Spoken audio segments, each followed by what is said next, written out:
Close your eyes. Take in a deep breath through the nose and hold. And exhale through the mouth and hold. And inhale through the nose and hold. And exhale through the mouth and hold. And as you go at your own pace of inhaling and exhaling, if thoughts should come into your head, just observe them and let them pass. Like watching a car move past on the road.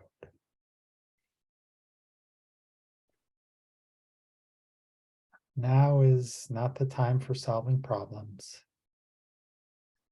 Right now, all you need to do is inhale through the nose and hold. And exhale through the mouth and hold. And on your next inhale, say to yourself, Shema. And on the exhale, listen.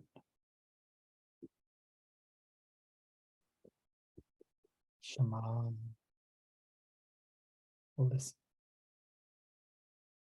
And Shema, we're listening deeply, without judgment, without offering advice. And Shema, we are listening with an open heart. Shema, listen.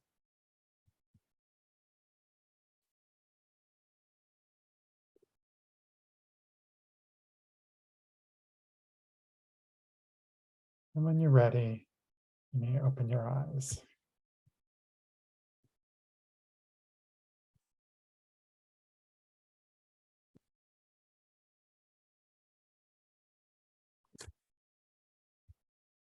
Hello, Stephanie and Karen. Sue, nice to see you. All righty, let's begin.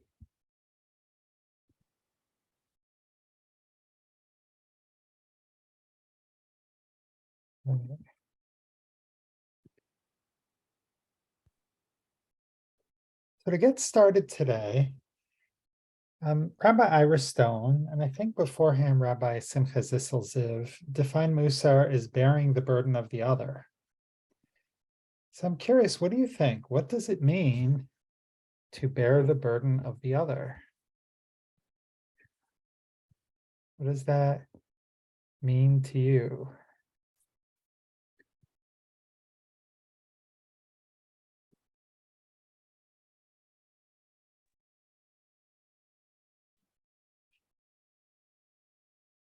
Yeah, Sue. Well, the first thing that came to mind when you asked that question was being a compassionate listener. I mean, if we bear the burdens, we're listening, we're helping, or being a helper. That's what I thought of. Yeah, being a helper and sometimes listening, with compassion, without judgment, is a wonderful way of helping. Thank you.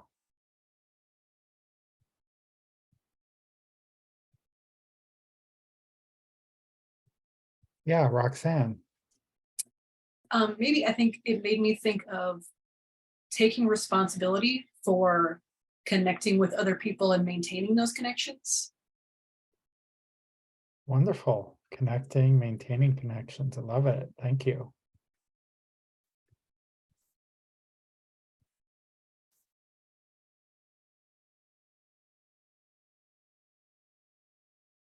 What might the difference be of bearing the burden of the other and bearing the burden for the other?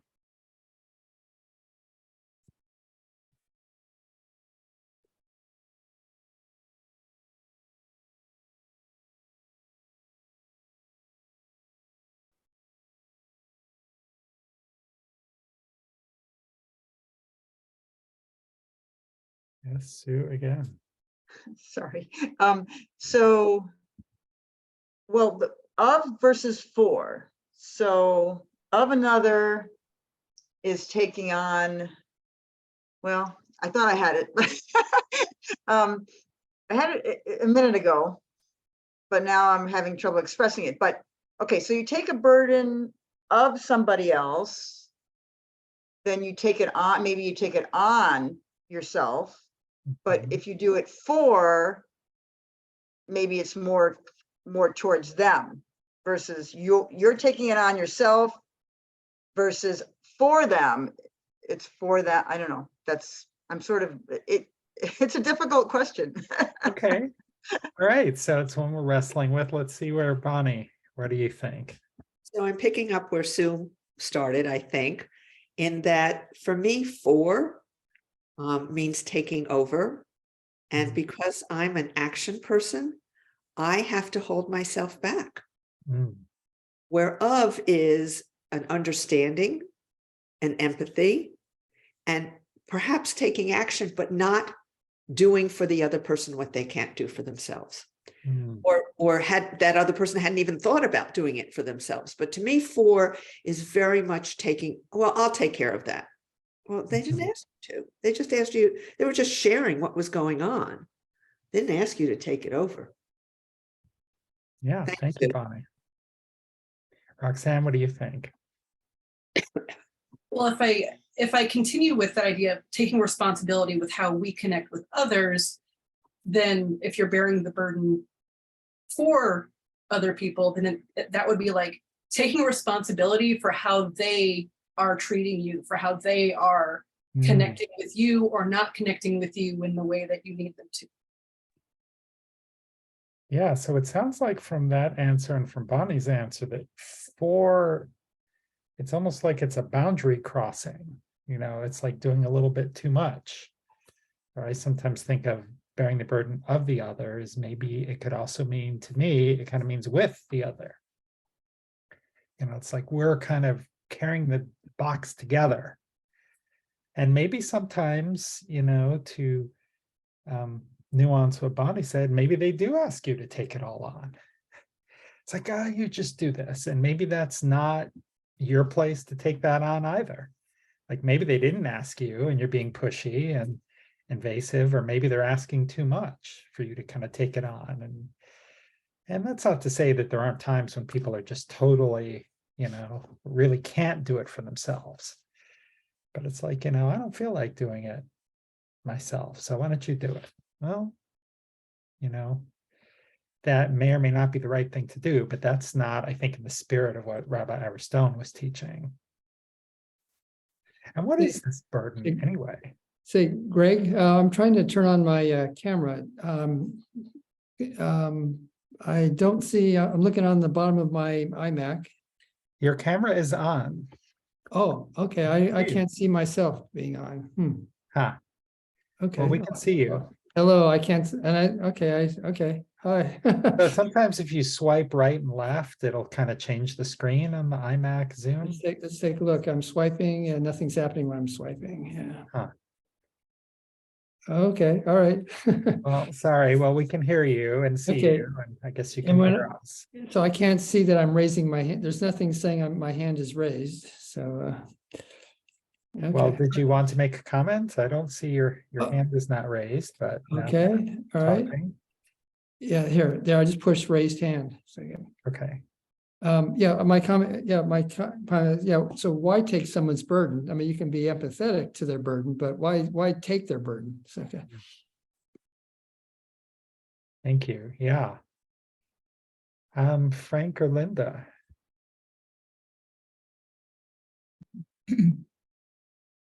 I think like Sue, I had it and then it started to dissipate, but what I wanted to say had something to do with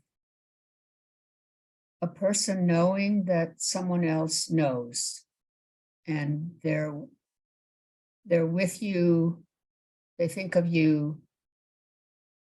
It's just some kind of sharing of the situation, not necessarily doing anything, but just knowing. Yeah, that's a beautiful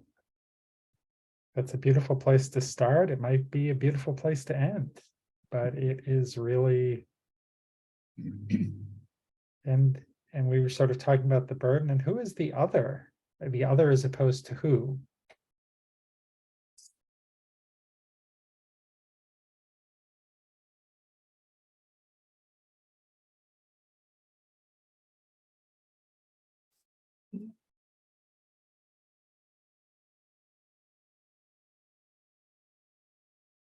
I think of this as kind of when we're talking about the other, it's in contrast to like the self, someone who's different. It's like getting out of our own problems. It's about recognizing that there's other people who are in some pain, which maybe the burden is a metaphor for a pain, having some kind of pain, a task. It's very much related to what Roxanne was saying, about connection with other people. If you're not connecting, you'll never know what's going on with them. Well, good. Well, this was a little general Mussar background. So a few years ago, and maybe a couple of you were here, but many of you were not, we used a curriculum written by Rabbi David Jaffe from the Institute of Jewish Spirituality. It was called Tikkun Midot. And so I thought to kind of change things up, I would sprinkle in some of that. So we'll use Rabbi Jaffe's definition of patience, and he uses the Hebrew word savlanut. Can I have a volunteer to read this first bullet, please?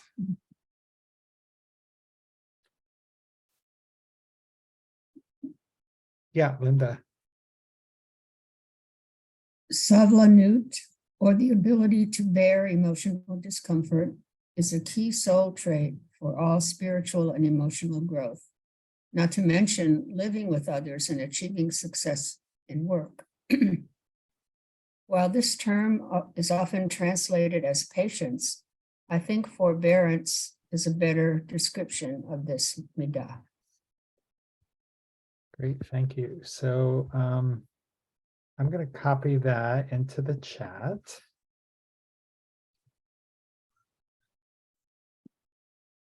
So midah means soul trait.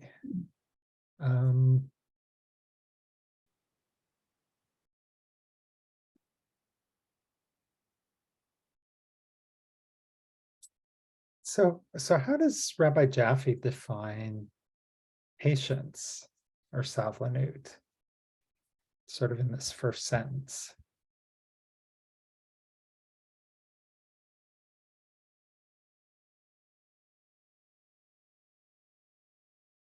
Yeah, Marjorie.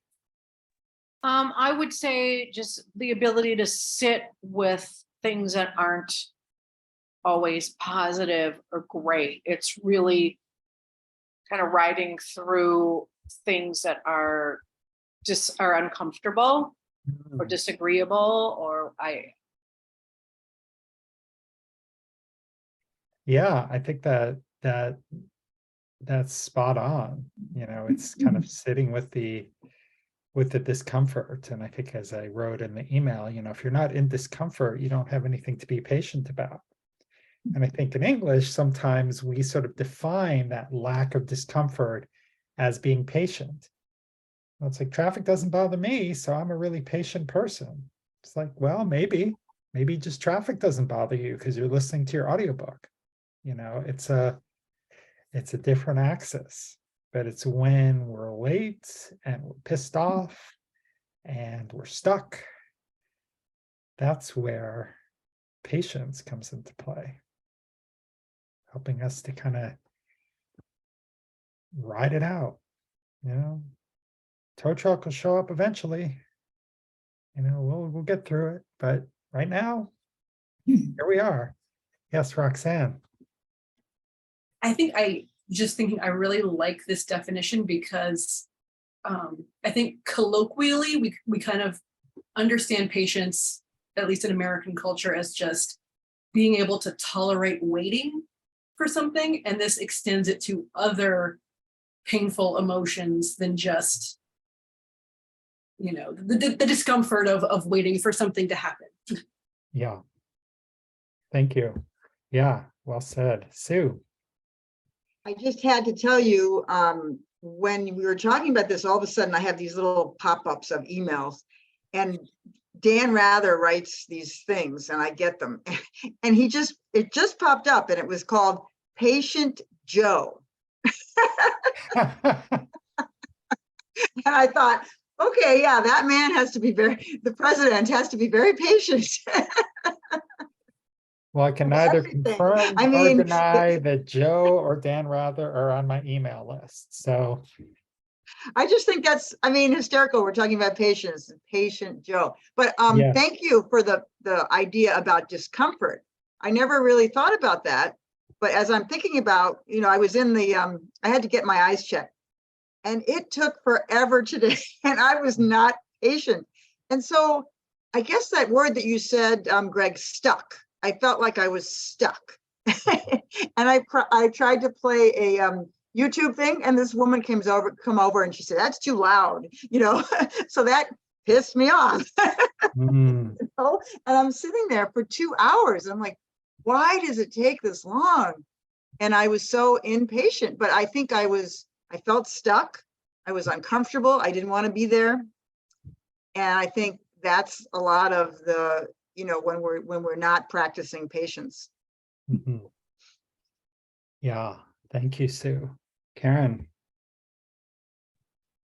So perhaps if we look at the definition of forbearance, which is closer to the word restraint versus bearing emotional discomfort, bearing emotional discomfort is kind of a thought that we can sit with, but restraint is more of taking an active role Mm, in how we deal with a situation. So that was what I took away from this. yeah, that's a really, I'm glad you kind of brought that back in from sort of the end of the definition. And it's a really important distinction and nuance that can grow how we approach this. Marjorie. I started thinking about the rest of the sentence here when it says, not to mention living with others.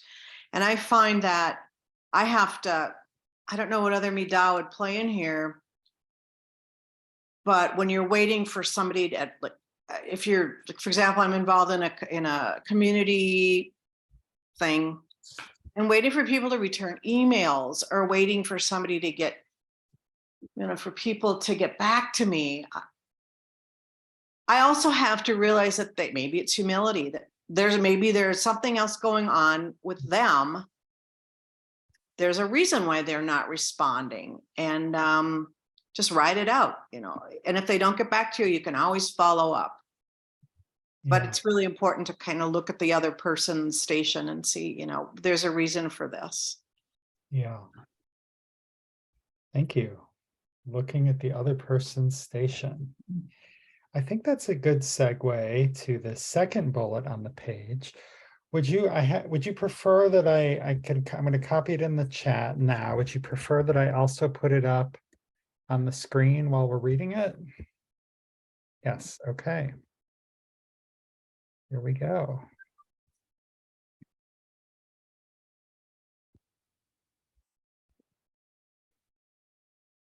Have a volunteer to read this second bullet, and we might pause a couple times along the way.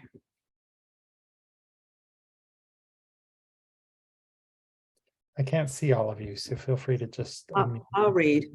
Okay, thanks, Bonnie.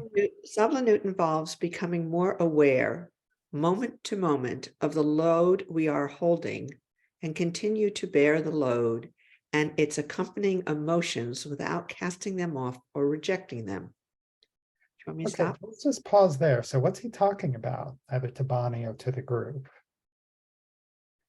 I think he's talking about emotional things as opposed to the kind of thing that perhaps that Marjorie was talking about, which Mm. are not really that. It's things that need to get done and they're not getting done in your time. Mm. Yeah, Uh, it's an example. Some emotional thing that's or see, so that's pissing you off, to paraphrase Sue. You know, there's a lot of that. Yeah. Okay, please continue. Sablanut does not mean shutting down or repressing feelings, nor does it mean being passive or accepting perceived injustices without response. Sablanut calls on us to respond to unpleasant experiences, be they annoyances, insults, and or injustices, while maintaining our relationship with ourselves and or with others who challenge us. So Great, thank you. I would like to just comment because Please. the word I learned the word savlanut when I was on sabbatical living in Israel without my family, because I had a 6-month sabbatical and my husband had a 3-month sabbatical. So I went ahead and I lost it when I went to pay my electric bill. I am so American that you stand online and you wait your turn. Forget that. That was not an Israeli experience. And it didn't matter how many times I said, excuse me, Bivrit, I'm here first. It didn't matter because I couldn't elbow my way fast enough to the front of the line. Mm. So my Savlanut has sat in my head about those experiences, to emotional ones. Mm. Yeah. Thank you, Bonnie. Okay, so I have pasted it in the chat, and I think there's quite a bit here. So what are there's like is there a word or two that really jumps out at you or resonates with you from this? You know, again, there's a lot of text there, and you don't need to kind of digest it all at once. Yeah, Marjorie. It does, the way Jaffe puts it, it does allow us to feel, we're going to feel things, and you just cannot you can't repress it. But I don't have to take it out on somebody else. I'm definitely going to feel things. It's like it says, calls on us to respond to unpleasant experiences, be they annoyances, insults, or injustices, while still maintaining our relationship with ourselves and our others who challenge us. So for me, I just have to find that way in. Like, I'm going to be Suland pissed off, right? But I can't take that out on anybody else. I have to find a way to kind of tamper those feelings, but I allow myself the feelings. I'll still feel a certain way, but got to figure it out. Like, Yeah. how do I? Yeah. You remind me of thank you, Marjorie. You remind me of one time when my daughter was a teenager, and she's a dramatic person. She would get weepy pretty easily, and it used to drive me nuts. And I remember once like sitting here and she was really upset and she was crying or whatever. And I don't know what it was. To me, it was like, why, inside I'm saying to myself, what's the big deal? Why is all this going on? But I just like sat there and I tried to keep a neutral or kind expression on my face and just kind of hung in there. And I was thinking, I am so miserable right now. This is like the most unpleasant thing for me. And I am just going to exercise patience and try to like keep my mouth shut and just not like throw gas on the fire. And that was it, and I like, after a minute, things continued. So, I can't say I always did that. That was probably like my first successful attempt after dozens of unsuccessful ones probably, but eventually I learned. So we have Carrie and then Sue. As I'm reading this night, I did come in late, so I missed a little bit, but I'm sensing that we have the impatience or we have the emotions, but the goal is to get back to equilibrium, regardless of what reactions we have to the uncomfortableness or lack of patience or whatever. And I suspect that all of us experience this every day, or at least I do. No, it's there's something always going on that well, not necessarily pisses me off unless I'm reading the news, but if you're interacting with people, you're very likely to have some kind of stressor, Mm, and then you have to think about, getting back to equilibrium is the big issue, the big step. Thank you. absolutely. Thank you. Sue. I had two thoughts. One was getting back to my example of being, and I want to say that when it happened to me today, I just kept it inside of me, and it was good to tell you about it. So the first thing is, how do we deal with it? I think it's great when you're in the situation if you can kind of calm yourself down, but it's also good to just feel those feelings, not lash out at anybody else, but you have that internal feeling, but then later on to express it, maybe just to a friend, or to you guys. That was helpful, because I don't think we should keep all those feelings bottled up. And then I think there's like triggers. So I was thinking more about this, and my example was, I like to be moving and doing things. Mhm. I'm in constant motion most of the time. And here I was like that I use the word again, was stuck. But for me, that was a trigger. So to realize, why was I so upset? I was getting great care. They were wonderful. But I think that was a trigger for me. So that's important, I think, maybe to help me in the next situation. I don't know, what, I did, eventually go to my phone so I could do something. So I wasn't just sitting there. I'm a doer. So maybe that's something to think about when you're in a situation. What else can I do if I can't move, to fill the time? Yeah, thank you. And I think those are really important insights. And if I can add a couple Mussar labels to what you described, what we could also say is, when you're triggered is when your equanimity is thrown off, your equanimity soul trait. And sometimes that is thrown off because some other soul trait is out of balance. So and I think that's kind of what you're getting at. What is going on here? Approaching the situation with curiosity. Why am I sort of, reacting so strongly? Why am I triggered over this? And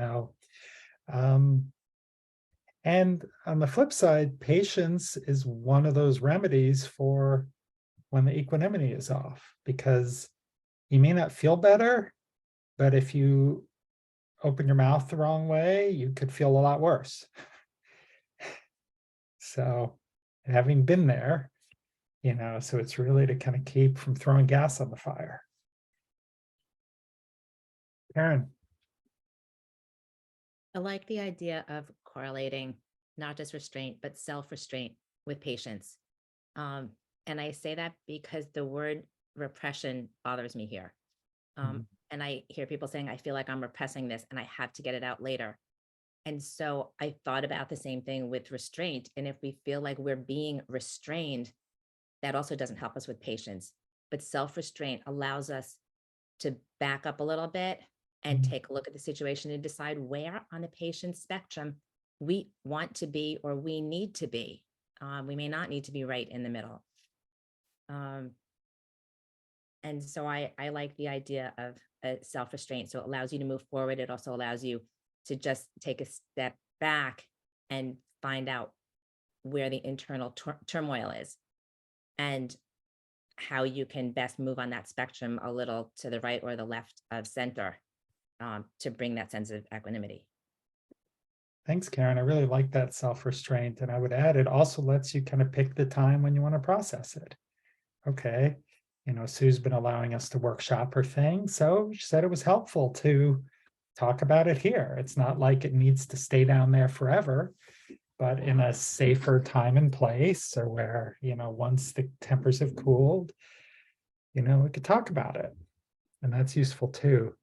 Karen, I think your comment is a great segue to the patient's spectrum, because there's a couple a couple things on here, and one is the mantra, because we've talked about what we can do. And one thing we can do quite literally is say the patience mantra, which would someone like to read that for us?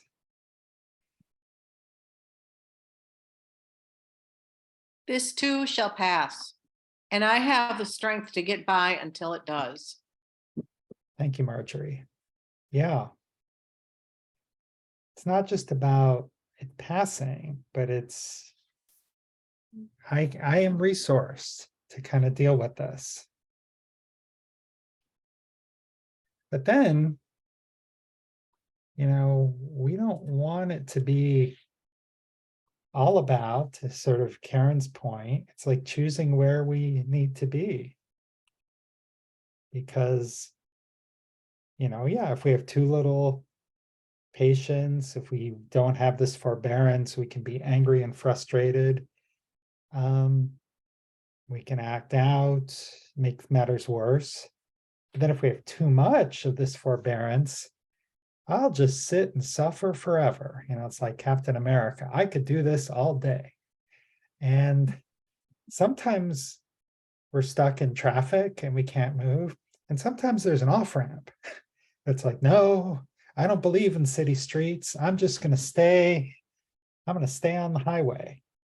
I'm just going to keep beating my head against the wall and figure eventually things will get better. Well, maybe they will, maybe they won't, but there are times when we need to act. Thoughts about this?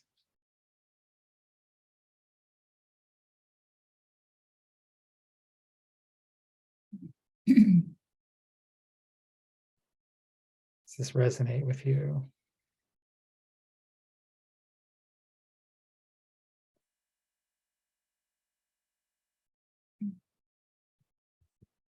Well, let's, yes, Linda. I guess Okay. for me is I make a calculation for myself, and it helps me in that if I feel that there's nothing I can do about it, and I may have shared this story one time before. I was young and I would shop in a shopping center in Brooklyn, and often there would be an older lady in front of me, and they were so slow getting through the line. And I said, why can't they be faster? And then I realized, wait a minute, this is silly. I'm not going to push them out of my way. And then I realized that I just had to be patient.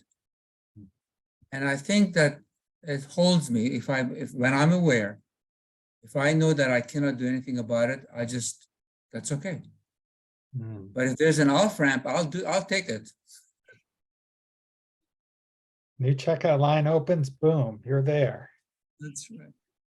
But yeah, that's really helpful. Thank you. Thank you, Frank. Marjorie. You know, I have to say, this Midah for me has been one of my biggest necessities in my life. So I've been working on patience for a long time, and it does play out in so many different aspects of my life. Like even, I had a package I was waiting for, and I'm waiting and I'm waiting and I'm tracking and I'm tracking. And it's like, where is this thing? I finally got a response from the company that the postman lost it, the post department lost it, supposedly, if they even had it. And I was disappointed initially, and then I'm like, okay, bye-bye. There'll be another something. I mean, it was a pair of boots that I really wanted, but so I'm really, this is like one of my, in my trove of midot that I really need to work on. This has been one of the biggest ones for me, and it's been good though. It's been very helpful in so many like interpersonal relationships, working in community. It's been very important to me. So I appreciate going over that, like relearning it. Good. I think a lot of people would agree with you. This is a tough one. And sometimes when we, like, the more out of balance we are, the more quickly we can make progress too. It doesn't take a lot of work to kind of, if you're over here, a little bit can get you a long way. At least that's been my personal experience. All right, Stephanie.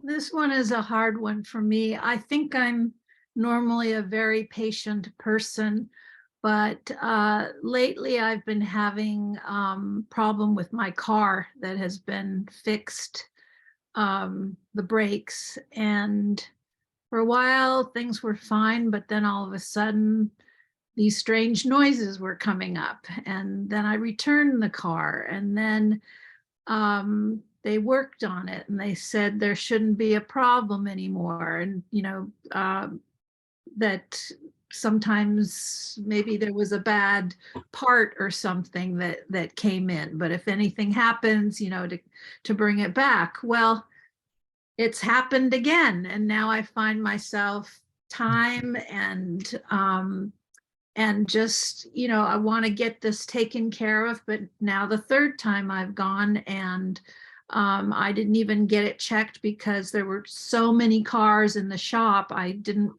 want to leave it all day long until he could get to it. So I feel like some of the things that were mentioned here are important for me, is that maybe being too patient is not a good thing, that now it's time to act and to find out, like, okay, if I got a bad product, just give me another one, give me a new one. Let's just get it done rather than keep trying to bring it back. He checks it, I'm just at a point where I'm truly out of patience, because I just don't have the time to keep going back to the shop, finding out that he doesn't have time to look at it right away. So yeah, it's just been something that I'm uncomfortable. I'm right now very uncomfortable about it. And I hope I can tomorrow deal with it, because that's the day that I want to just really get over the being patient, but also I don't want to come across as being antagonistic or saying something I'm going to regret, or I just want to get it done and be able to say it in a direct way. Yeah, well, thank you for sharing that, Stephanie. That's very powerful. Listening with an open heart, I see you're really struggling with this is what it means to struggle with your soul traits, to be like, okay, I'm pushing out of my comfort zone here a bit. And that's, I think, one of the powers, is this gives us a framework to kind of evaluate, all right, this is my comfort zone, but maybe it's not serving me well here.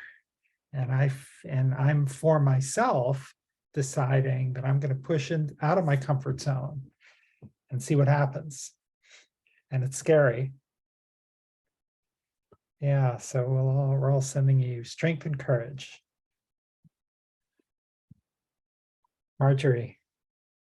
I just thought of a phrase. Can I be patient being impatient? Does that make sense? I mean, or I'm sure there's another midah that would play in there. What other midah can I invoke while being, if I do find myself getting impatient, can I be impatient in a kind way? Yeah, okay. I'm so sorry, but I need to plug in my computer. I had it hooked up, but it got unplugged from the wall, so it's about to die. So hang on a sec. Okay, there we go. That would be an unfortunate way to end our call. All right, let's get ready for the breakout groups. I'm going to go share the quote right in the chat.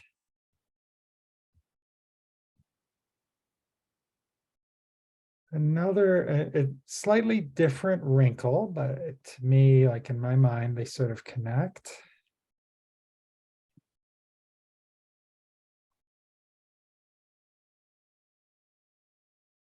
So this is from Rabbi Sonia Piltz, where she writes, sometimes our own anxieties are paralyzing us, leading us to lose trust in ourselves and others. We give up, the hopeless opposite of being patient. So with your partner, maybe try to explore this. Is there a difference between being patient and giving up? What is that? How might that relate to kind of the spectrum of patience? And do you kind of relate to this situation about the anxieties, etc.? So let me open the breakout rooms.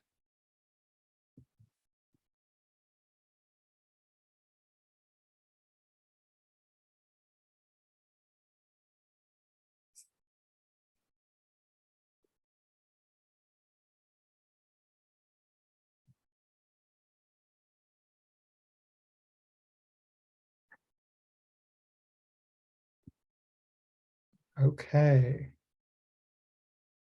So here we go.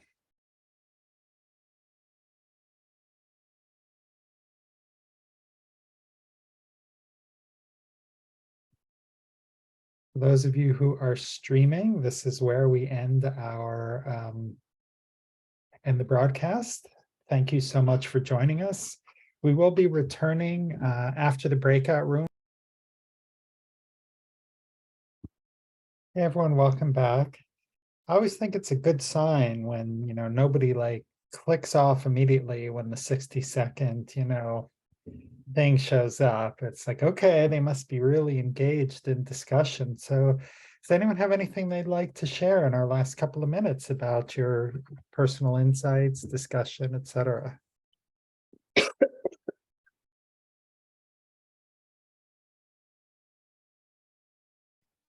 Hoping it would last a little bit longer. I was Yeah. enjoying that, definitely. Yeah, I'm sorry. We were so I tried to start it earlier, but today we just ran a little long. So next week I'll try to be more disciplined and getting us to the rooms earlier. Sue. We talked a lot about the trust factor because that was in the quote. And being able to trust going forward. And I, at the very end, I put out another statement that I use for patience, which is and everything according to its own pace. So just to float that out there is another way of looking at it. Everything according to its own pace. Going with the flow. So just to add that. Thank you. I really like that. I'm going to share that with one of my clients. That would be really helpful, I think. Karen and then Roxanne. So I said in my group that I wasn't going to add, but I just think this is too important. The word tenacity. Sometimes we get impatience and that could be confused with being tenacious because we really want to get at something or get something done. But if we're becoming impatient, which means that we're at a block and we can't get what we want one way, maybe trying to find another way to do it allows us to still get it done, but backpedal from that impatience end of the spectrum. Yeah, thank you.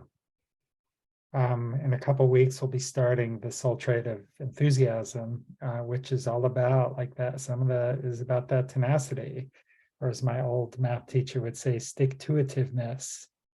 I'm just gonna find a way. Roxanne. Something that I talked about that. So is this a class that every week, once a week? This class here? Yeah. Yeah, we're every Thursday at 4 Pacific. Okay, all right, thank you. Sure, you're welcome. Thanks for coming. Okay, go ahead, Roxanne. Yeah, the thing that I talked about, and I thought maybe it was good to share here because mine was more of a having to exercise patience with myself. That the most acute example, I could very much relate to the quote, and the most acute example I could think of in my life was kind of heavy in that several years ago, a few years ago, I had gone through a period of being really pretty pervasively depressed for like a couple of years. And really just doing the bare minimum, really floundering, probably the closest I've ever gotten in my life to like giving up, but never quite giving up, because it's like I knew there was something wrong and I just didn't know what. And in order to figure it out, and in order to, once I figured it out, in order to resolve it, I really needed to stop shaming myself and guilting myself and focusing so intensely on, I just want to feel better right now. Mhm. And I really had to be patient with myself and get to a point where I could get treated, found out that I had ADHD, and that when I had gone to a remote work situation for the first time in my life, and my entire like structure that kind of kept me in order fell away, everything in my life fell apart. And I, like I said, I couldn't deal with any of that until I started being patient with myself and compassionate with myself, and not fixating so much on performing maximally right this second. Well, thank you so much for sharing that, Roxanne. And, I'm listening with an open heart, and that's really, I'm so glad that you kind of figured out what was going on, and that you're here today, and that you were able to tap into some of that patience and self-compassion to help you get through.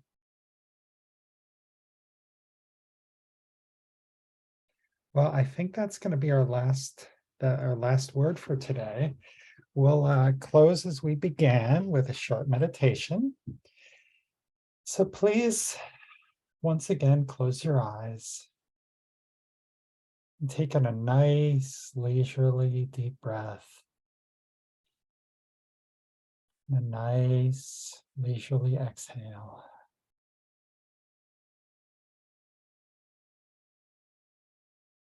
And as you continue this leisurely, deep breathing,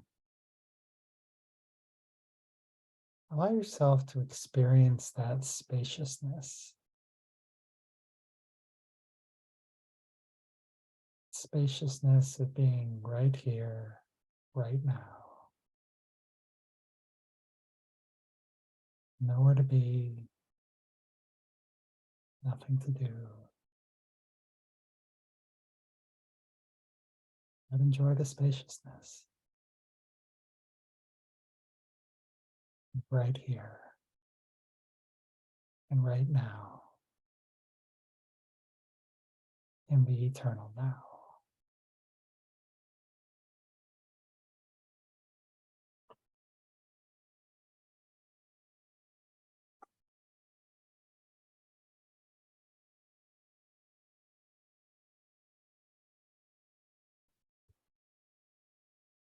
When you're ready, you may open your eyes.